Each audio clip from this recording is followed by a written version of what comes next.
5ই August গণ অভ্যুত্থানের পর বদলে গেছে দেশের রাজনীতির সমীকরণ।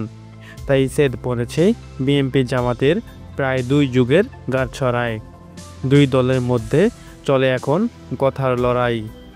নির্বাচন যত ঘনিয়ে আসছে ততই দৃশ্যমান হচ্ছে এনসিপি সহ রাজনৈতিক দলগুলোর মধ্যে প্রতিদ্বন্দ্বিতা। এরই মধ্যে মাঠের রাজনীতিতে আধা জল খেয়ে নেমে পড়েছে বিএনপি জামাত এনসিপি। বসে নেই ইসলামিক দলগুলো। এরই মধ্যে সোহরাও উদ্যানে বিশাল সমাবেশ করেছে ইসলামিক আন্দোলন বাংলাদেশ। সেই মঞ্চে হাজির হয় জামাত এনসিপি, গণ অধিকার পরিষদ সহ ডজন খানেক রাজনৈতিক দল। এরপরই প্রশ্ন ওঠে, তাহলে কি ইসলামিক দলগুলো নিয়ে জোট করেছে জামাত? সেই জোটে এনসিপিও কি রয়েছে?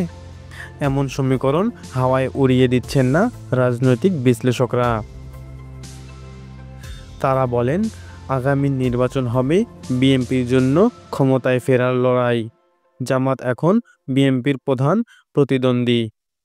এককভাবে হয়তো বিএনপির প্রার্থীদের পরাজিত করা সম্ভব হবে না সারা দেশে। এমনকি কিছু আসন পেলেও সরকার গঠন সম্ভব হবে না জামাত কিংবা এনসিপির। ফলে তারা চাইবে জোটগতভাবে আসন ছেড়ে দিয়ে নির্বাচন করতে।